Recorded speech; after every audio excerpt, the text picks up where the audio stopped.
Brothers and sisters, aunties, uncles, and play cousins. What's good, family? It's your boy, Professor Michael.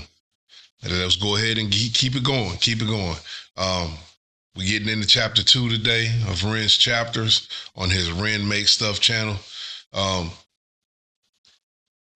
really enjoyed seeing the first one. As difficult as it was to watch and to listen to and to see and to take in even Ren's emotions that you could see physically coming across him in that first one. It was a blessing to be able to share that piece of Ren and to learn a little bit more about the person of Ren. You know, I admire his artistry and his respect for the craft. You know, that's big for me, respected craft, you know, all that he puts into his music. But one of the things that's got me locked into him is him. And so it's a blessing, really, to be able to kind of dig a little deeper into the person that is Ren. So it's a little bit different than breaking down the music reactions. And sometimes, you know, as he's sharing his thoughts, I kind of feel somewhat convicted about even contributing my own to that at all. So I've come to terms with that's really not what this is. This is more just me sharing my journey into Ren with y'all.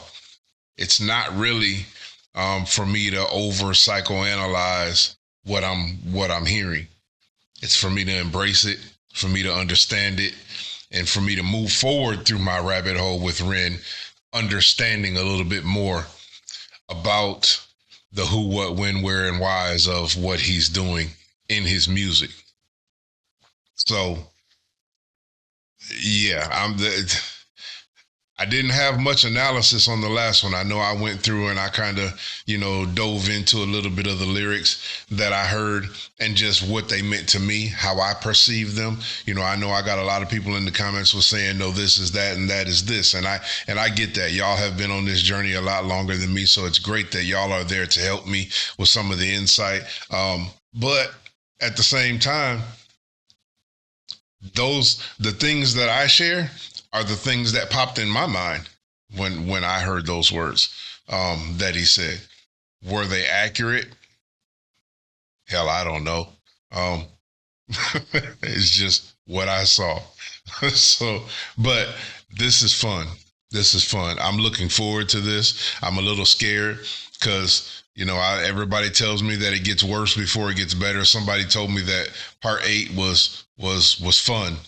And I'm like, yeah, part 8, but that means I got 6 more of these to go to before I get to any light one. But that's all part of the fun. I knew what I was signing up for because y'all had been telling me. So I knew what I was signing up for before I dove into these. And as much of an empath as I am, I actually really want to know who Ren is. So this part is helpful for me. So anyway, let's go ahead and get on into this. Chapter 2 today. Let me do my housekeeping. You know, make sure y'all hit the like button. I appreciate all y'all support.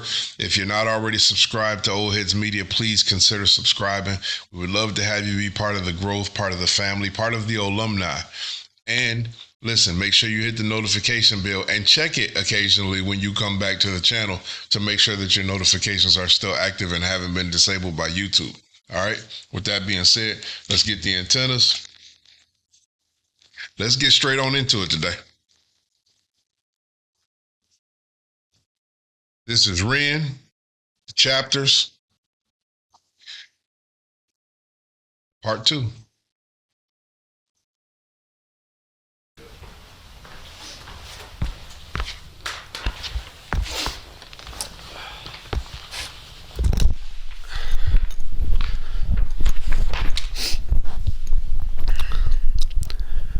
A year of living in a nightmarish purgatory does strange things to your psyche. I was still trying to push through university, but I found myself missing many lectures to stay in bed. I started noticing more unusual symptoms creeping in, a strange buzzing sensation in the soles of my feet. My vision started looking like fuzzy television static, something that I later learned was called visual snow. something with no known origin. My calf muscles started constantly twitching and spasming. At any moment they wouldn't go longer than 20 seconds without twitching, and that can drive you a bit nuts. All these symptoms I still live with to this day. You just become very used to tolerating constant discomfort. It becomes kind of the norm and kind of becomes like an annoying, unsettling radio static in the background of existence. I stopped taking my antidepressants after having cycled many different kinds. None of them helped. All of them gave me some new kind of symptom or side effect, like insomnia, dry mouth, heart palpitations, no libido, etc. Hey, that's something. That's something that I always laugh about when I'm watching, like, you see all these different ads for these different medications and all that kind of stuff, commercials that come on television and everything. And I always said, I wonder, is the medicine actually worth the risk?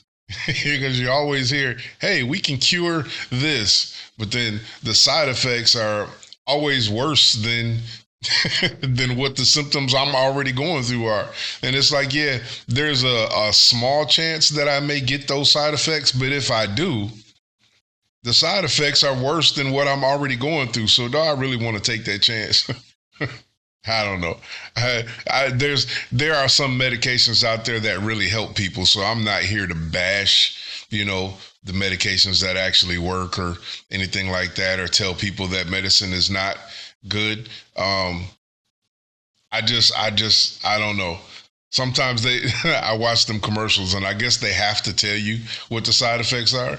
But it's like, that doesn't make me want to try this medicine at all. Of them helped. All of them gave me some new kind of symptom or side effect, like insomnia, dry mouth, heart palpitations, no libido, etc. I spent a lot of my time alone, but in the moments of respite I'd hang out with friends. We formed a band called Trick the Fox the year before I'd gotten sick. It was the one ray of sunshine I had at the time. I quickly became friends with a bass player called Charlie, and we developed some kind of musical telepathy where we both knew what the other was going to play before it even happened. It was the first musician I've ever felt this kind of chemistry with. I became a kind of third wheel in his Momoko's relationship. With time, Momoko became like a sister to me. To this day, it's one of my favourite people on this spinning rock. Performing with Trick the Fox was one of the rare times that I felt free. There was something about the duty of having to entertain others that let me escape the physical limitations of my own sick body, even if just for a moment. I usually pay for it the next day with what can only be described as an energy hangover where I'd be stuck in bed all day, but for me that was worth it. Those days I was still fairly functional. It was around this time I started losing faith in the medical industry. The more appointments I'd go to, adamant that something was wrong, the more of a hypochondriac they treat me as. Medical gaslighting is a real thing with chronic illness. They chalk me down as someone who was always requesting blood tests, and my mental health diagnosis probably didn't help that. Strangely, they never tested me for any kind of pathogens.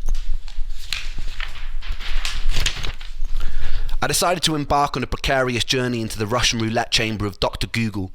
I would type in the most predominant symptom of the day, and Dr. Google would tell me that I have a rare disease and I'm probably going to die. The Russian roulette chamber of Dr. Google. That's bars.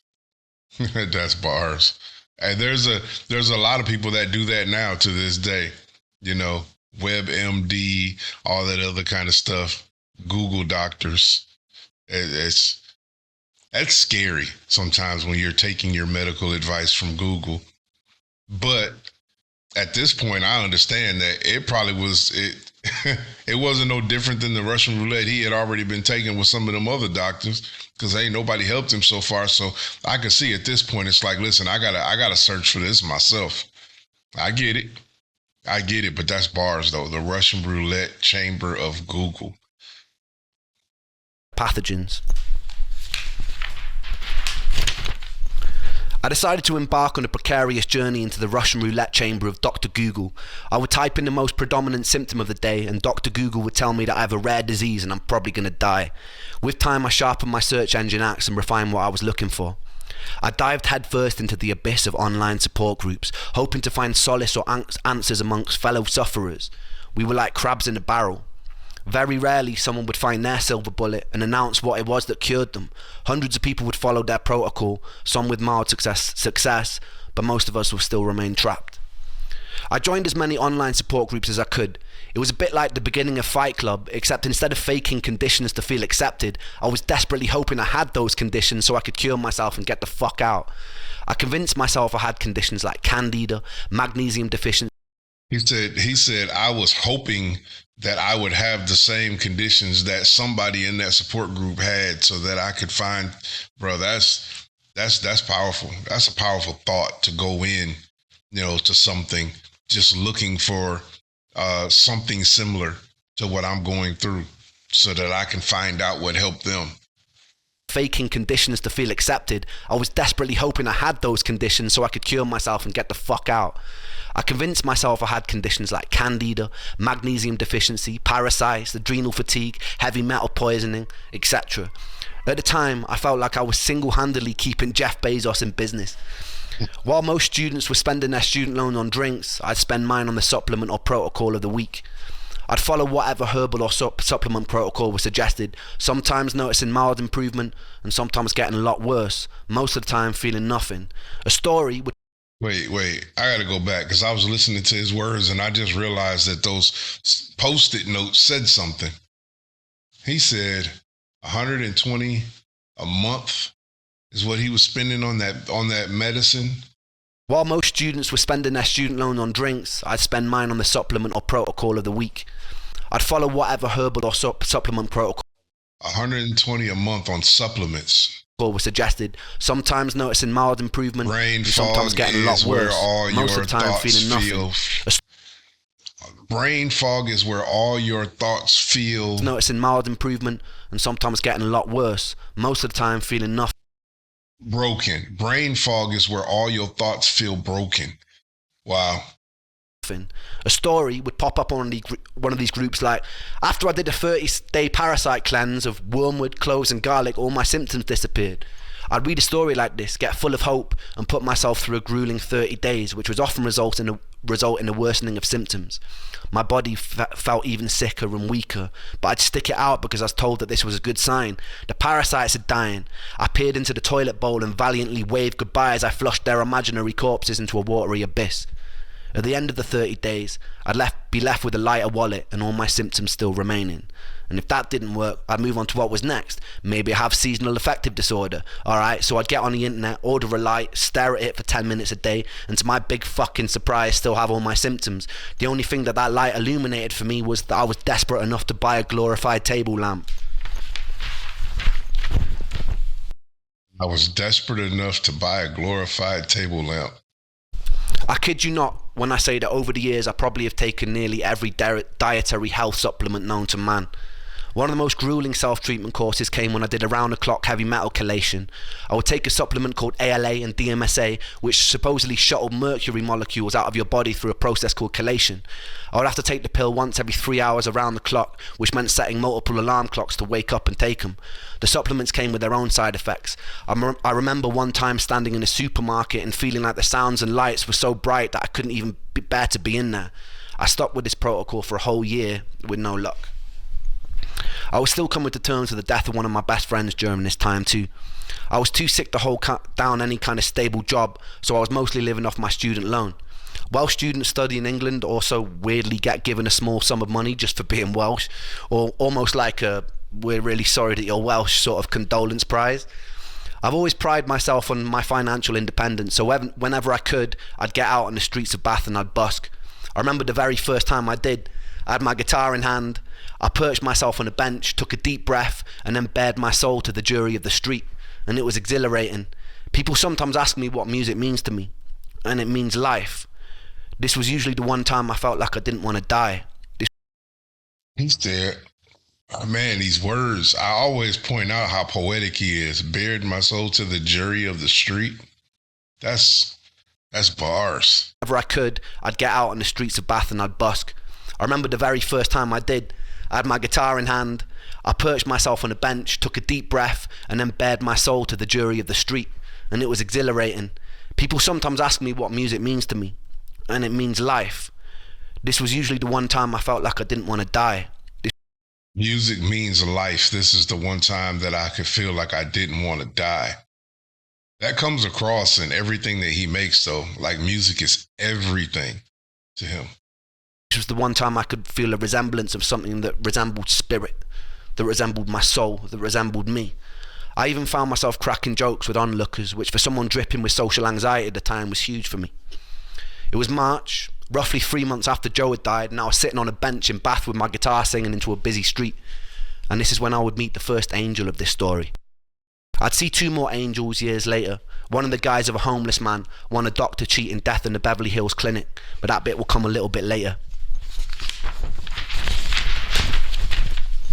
The angel was walking on the opposite side of the street with a mother. They both stopped to watch me for a moment. I saw her mum whisper something to her. The angel turned bright red and she giggled and they shyly approached. We got talking and the angel asked where I was from. I told her that I grew up in Wales in a small village that was once described in a local newspaper as being worse than an Iraqi war scene. I told them they would have never heard of it. They looked surprised and they said they had family there. I asked which part, and it turned out to be the village that I grew up in. Since you can basically count a population of 2 intergenerationally bred mutated hands, I asked who they were, and it turned out that that angel happened to be Joe's cousin. This Yo.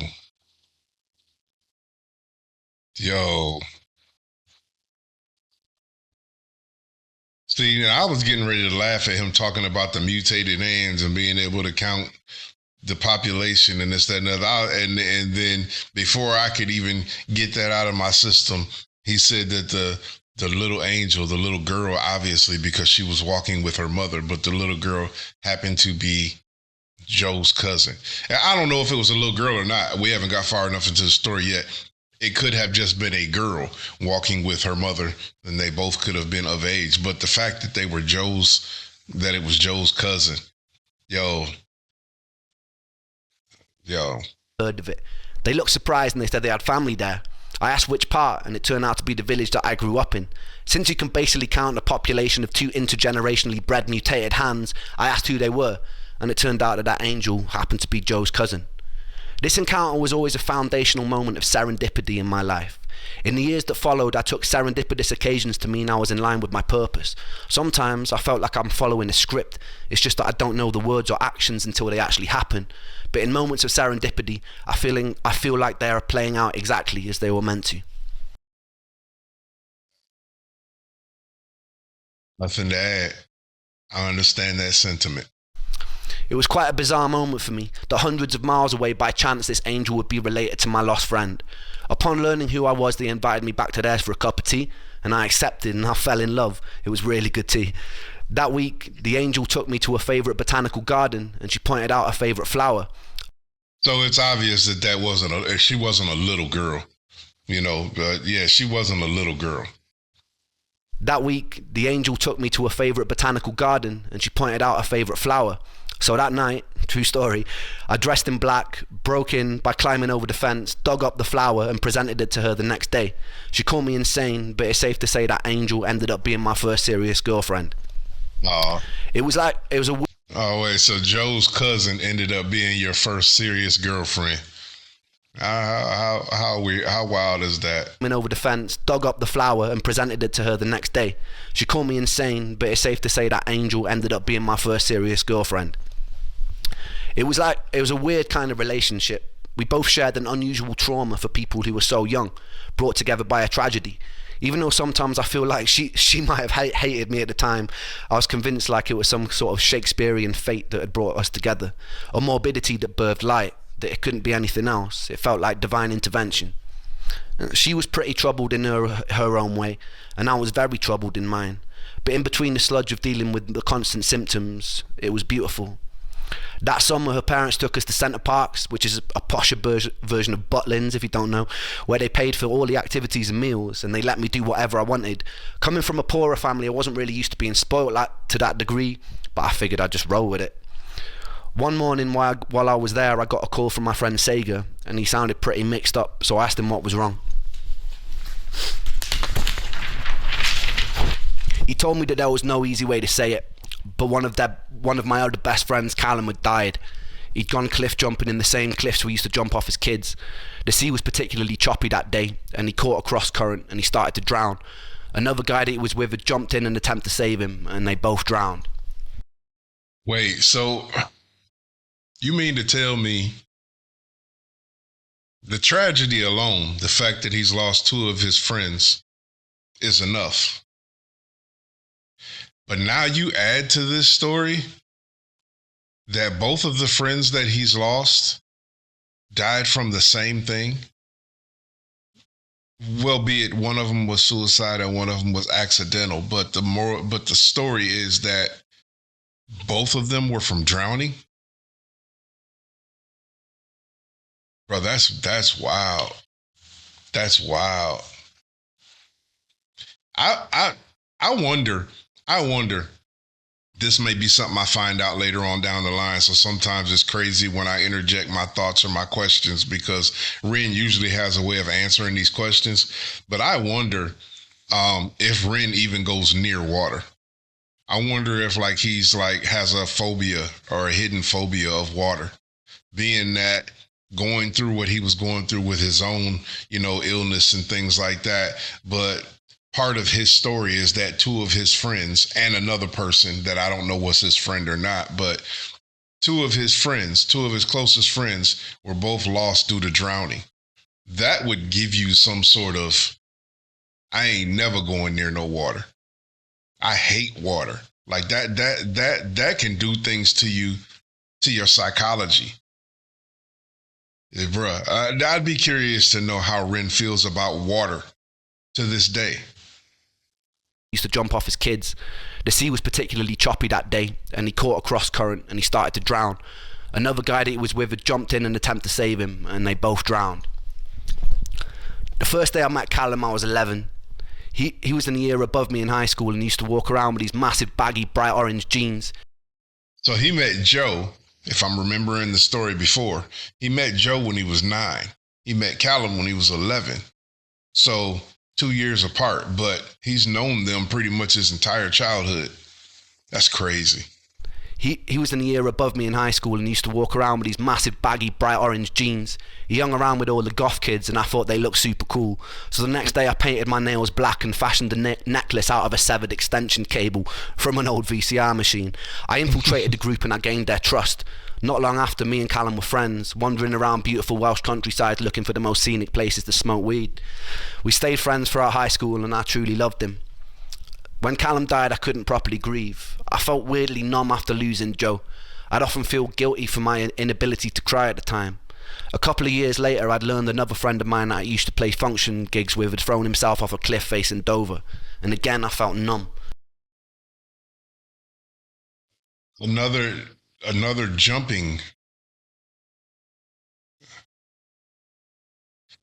bro. I have no words for that. 3 people from a jump, so to speak. One fell, but the motion. Two of them drowned. Bro, I'm trying to take this in. That's a lot for me to even process hearing it, let alone being in it. Guilty for my inability to cry at the time. A couple of years later, I'd learned another friend of mine that I used to play function gigs with had thrown himself off a cliff face in Dover. And again, I felt numb. I couldn't tell if this new acceptance of the inevitability of death was a beautifully liberating thing, or if it was a sign that my humanity was slipping away. Well, no, it's not a sign of your humanity slipping away. Um, Again, it's we go through these phases where we start to say, "What's wrong with me?" Um, but that's normal. I think anybody who's gone through the things that he's gone through, on top of dealing with what he's going through personally, and then after Joe, like he said, he didn't, he was still in grief. So he didn't have time to grieve Callum. Am I saying his name right? He didn't have a chance to grieve Callum, and then the next year, his former bandmate dies from a cliff jump, or you know what I'm saying. So he doesn't really have time to grieve because my best friend, I'm not even over that yet. So this is just, it's, I don't even think going through that much grief in your life. I know that that's happened to me, and I know it's happened to millions of other people. When you go through that kind of grief in your lifetime, it's not even that you intentionally go numb. You're not doing it to yourself. You're not saying, you know what, I'm going to stop caring. You know what I mean? It's nothing that you did to yourself. But life has a way of numbing you to things. When you experience that thing over and over and over and over again, the psychology of your mind, it just starts to flatline the heartbeat of everything that you feel, to the point to where I'm the same. That's your way of it's your mind's way of leveling you out, so that you don't get too up and too down about things. I don't think that it's anything that you can do. You can't tell yourself, "Oh, I'm not going to feel that anymore." I don't think it's physically doable. I don't know. That's bringing about a whole bunch of emotions too, because I too have gone through a lot of things in life, and I know my renegades, my alumni. I know y'all have shared some things with me, so I know that a lot of y'all have experienced some of these same things. But listening to him try to find a way to say it's me, maybe I have, trying to determine whether or not I've just become numb or whether or not I've lost faith in, like, no, it's not you. Again, I felt numb. I couldn't tell if this new acceptance of the inevitability of death was a beautifully liberating thing, or if it was a sign that my humanity was slipping away. To this day, death has kind of remained a bit of a matter-of-fact part of my life. During my years of sickness, I had to crawl through a morbid longing to be killed by my illness to find a more peaceful acceptance that death is just an inevitable consequence of life, But going through those things, it is understandable that it makes you more aware. You know, let me go. part of my life. During my years of sickness, I had to crawl through a morbid longing to be killed by my illness to find a more peaceful acceptance that death is just an inevitable consequence of life, and it doesn't spare anyone. That never left, and I haven't ever really been scared of dying since. Some days I've tempted it. What I'm more scared of is having to live my whole life as a sick person. Yeah, that's. I'm not afraid of it. That goes back to one of the sayings that I said, even in one of the old videos that I did, about a story that I had heard about a man who said, "I'm not afraid of dying. What I'm afraid of is never having lived when I die, or dying without ever having lived." You know what I'm trying to say, for those of y'all that have heard that saying. But that's basically what he's saying. I'm not afraid of dying. I'm afraid of having to live my whole life as a sick person, to never be able to actually truly live life. In my relationship with death, the most healing moment occurred just 2 years ago. My grandmother, who I loved to pieces, was dying, but I actually got the chance to say goodbye this time, to hold her hand, to thank her for being alive. I remember not long before she passed, she was lying in the hospital bed, and she was very weak and very pale, barely able to open her eyes. I asked how she was, and it seemed like a stupid question as soon as it left my mouth. She paused for a long moment, and she turned her head to look at me, and she opened her eyes, and she smiled, and she said she felt happy. And it was just one word, happy, which was simple and it was beautifully profound. And that was one time I'd gotten a chance to say goodbye. And it was the first time that I hoped that one day I would die happy. The following year, I would achieve something beyond my wildest dreams, and then I would lose it almost as soon as it came. Stay tuned for that. Okay. You gonna leave me hanging like that? Just gonna leave me? What?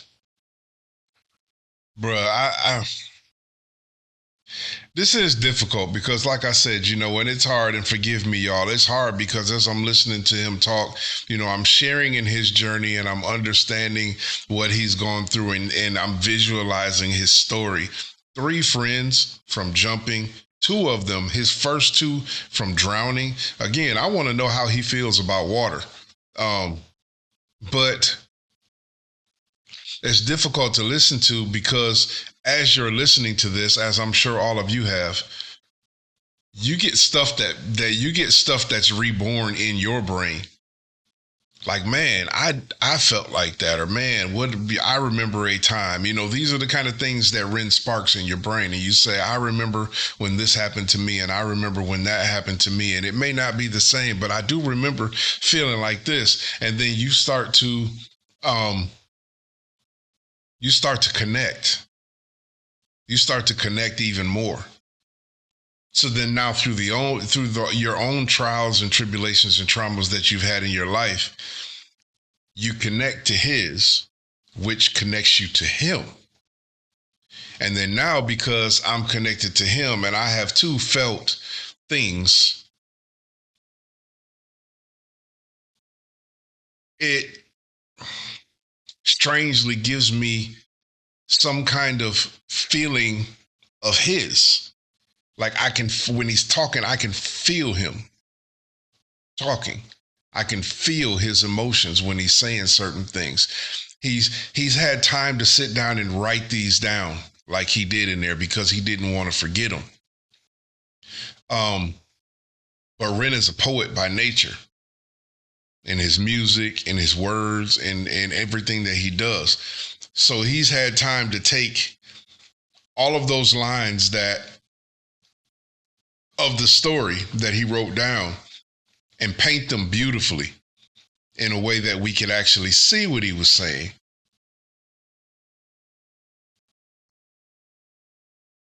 But because of the story itself, now not only can you see it and hear it, I can feel what he's saying. It's strange and it's hard to actually describe. But for those of you that know, you know. And a lot of y'all that have gotten in my inbox, you know what I mean? Listening to your stories and listening to the reasons why you connect with Ren. I know you know, because you can feel when he's talking too. All right, let's just keep playing. Y'all have already told me that there's a song at the end of each one of these, and I see that there's a little bit of time left on it. So let's go.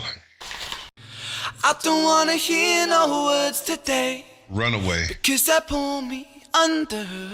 In the castle of my room I'll hide away from the outside thunder. Gonna lock my troubles outside of this door. Cause today it's just me and these four walls. I said I wanna run away, fly to another place, fly to another place. Say oh. Said I wanna run away, fly to another place, fly to another place. The light that I hold, it turns to gray, and that makes me wonder, will I always feel this way? So far under, but I put my soul on show for everyone to see. Cause even though it's bruised, I know it holds such beauty. I said I wanna run away, fly to another place, fly to another place, say oh. I said I wanna run away, fly to another place, fly to another place. Nobody here but me today, but that makes me stronger. Cause I wash away the pain under sheets of feather. Gonna lock my troubles outside of this door. Cause today it's just me and these four walls. I said I wanna run away, fly to another place, fly to another place, say oh. I said I wanna run away, fly to another place, fly to another place, say oh. I said I wanna run away, fly to another place, fly to another place, say oh. I said I wanna run away, fly to another place, fly to another place.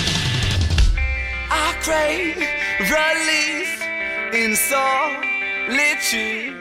I search for peace, but pain pursues.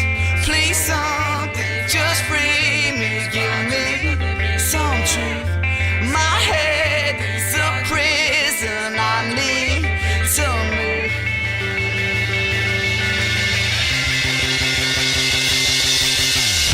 I said I wanna run away, fly to another place, fly to another place. Say oh, I said I wanna run away, fly to another place, fly to another place.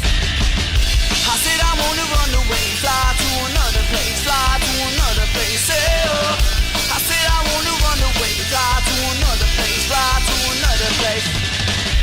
I said I wanna run, I said I wanna run, I said I wanna run. Hey oh, I said I wanna run, I said I wanna run, I said I wanna run. Hey oh, I said I wanna run away, fly to another place, fly to another place. Hey oh, I said I wanna run away, fly to another place, fly to another place. Oh, yo, I enjoyed the hell out of that. You know what's funny? Hold on, let me get rid of this. I'm gonna do something that that I usually don't do when I listen to songs. Um, I'm not rewinding it. I'm not going back through it. I caught everything that I needed to hear about that song, without having to rewind it. One of the first things that stuck out to me when I was listening to that, one of the first things that stuck out to me was when he said, I don't want to go outside, this, that, and the other. And he was talking about the noise, and he was talking about, from the outside. That what was bars about that to me is he said, I'm going to hide away from the outside thunder. And it's, hiding away from the outside noise. I don't want all the distractions. I don't want all the, I want to. And he talked about in, the previous video, him being in, isolation, going through, feeling, wanting to be isolated and all these things. And that's basically what this whole song was. It was him sharing how he was feeling in his moments of sickness, in the moments of all the stuff that he's been going through with, death in his story and all that kind of stuff. I don't really think that he needs me to put my opinion on. This wasn't a bar heavy song. It wasn't a rap song where he had like 50 million, lyrics in there. The hook didn't have a whole lot of intricacies. It basically repeated itself. I say, I want to run away. You know what I'm saying? And but for those of you who understand who he is, and for those of you who understand going through things, that makes perfect sense without analysis. It doesn't need me. It doesn't require me. I said all that just to say this doesn't need me. This was more just for me to enjoy this with y'all. It doesn't need me to break down anything.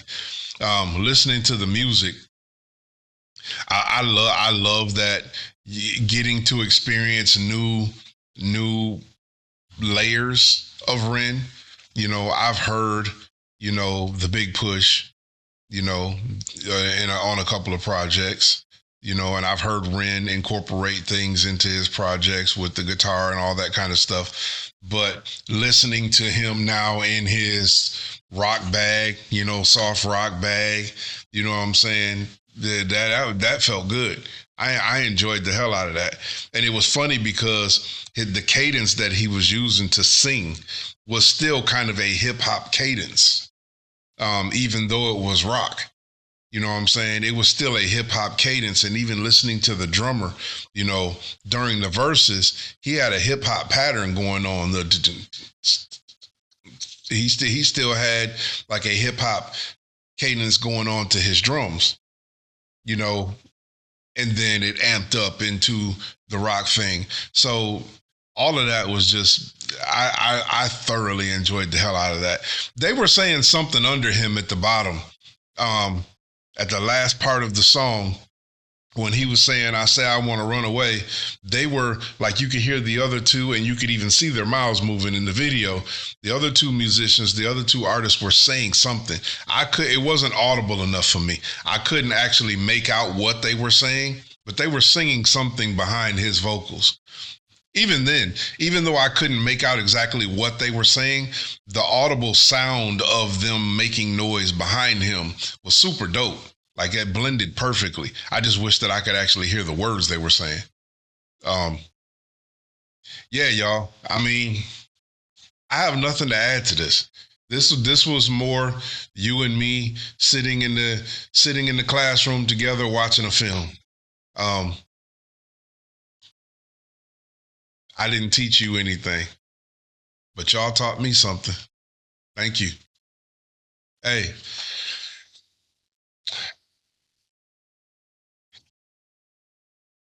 let's keep it going. Thank y'all for going on the ride with me. Listen, I'ma always say it till it's over, which it's not gonna be anything. I say which it don't gonna be.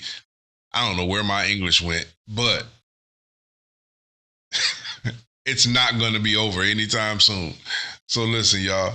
I love y'all. Ain't nothing y'all can do about it. Peace out. To the next one. I gotta go get myself together. Every time I get involved in stuff like this and I get to watching this, he gets my brain scrambling. I start to get emotional, and then y'all can hear it in my words. It's like I forget my English language. Bye.